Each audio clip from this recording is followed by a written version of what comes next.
Livy சொன்னது பரபரப்பான செய்திங்க. So ரொம்ப ரொம்ப முக்கியமான ஒரு பிரேக்கிங் செய்தி. என்ன பிரேக்கிங் செய்தி அப்படின்னு சொன்னா, 27 கோடி ரூபாய்க்கு ஏலம் எடுத்த இந்த ரிஷப் பண்ட், அதாவது இந்தியாவுடைய விக்கெட் கீப்பர், அதாவது தோனிக்கு அப்புறம் இவர் தான் அப்படின்னு பேசப்பட்ட ஒரு விக்கெட் கீப்பர் ரிஷப் பண்ட்.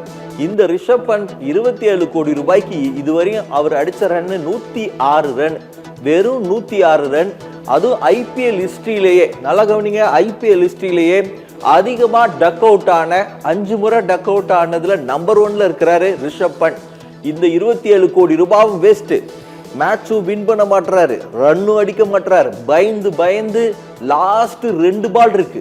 ஒரு இம்பாக்ட் பிளேயர் வந்ததுக்கு அப்புறம் 8th டவுன் 9th டவுன் ஒரு டீமுடைய கேப்டன் பயந்து பயந்து வராருன்னா அவர் எதுக்கு டீமுக்கு அப்படின்னு சொல்லி இந்த தடவை லக்னோ மேனேஜ்மெண்ட், நல்லா கவனிங்க, ஏற்கனவே உங்களுக்கு தெரியும் ராகுலோட லக்னோ மேனேஜ்மெண்ட், அதாவது லக்னோவுடைய ஓனர் கோகன் வந்து ஃபைட் பண்ணதை, கிரவுண்டிலே ஃபைட் பண்ணி ராகுல அவர் திட்டுனதெல்லாம் நம்ம பார்த்துருக்கோம். ஸோ அந்த வரிசையில் இந்த தடவை அவர் என்ன முடிவு எடுத்திருக்கிறார் அப்படின்னு சொன்னா, ரிஷப் பண்ட்டை தூக்கி எறிய போறார். கேப்டன் பதவி பறிப்பா அப்படிங்கிறது தான் நமக்கு கிடைச்சிருக்கிற மிக முக்கியமான பிரேக்கிங் தகவல்.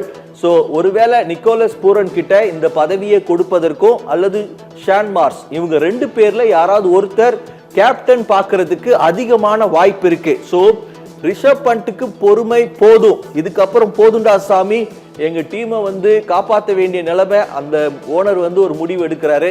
ஸோ இந்த முடிவு ரொம்ப முக்கியமான முடிவா பார்க்கிறேன். ஸோ 106 ரன் தான் அடிச்சிருக்காரு. அதை தாண்டி எதுவுமே அவர் பெர்ஃபார்ம் பண்ணல. அதாவது டீம் நல்லா இருக்கு, அந்த டீமை கூட ஜெயிக்க வைக்க முடியல. 160 ரன் ஒரு டார்கெட்டை வச்சு இருக்கிற போலிங்கை சரியா யூஸ் பண்ணல. மயங்க் யாதவ் அவர் வருவாரு அப்படின்னு சொல்லி யோசிச்ச போது இம்பாக்ட் பிளேயரா கொண்டு பதானி இறக்கிட்டார். இவர் இறங்கி இருந்தனா அட்லீஸ்ட் அந்த போலராவது யூஸ் பண்ணிருக்கலாம்.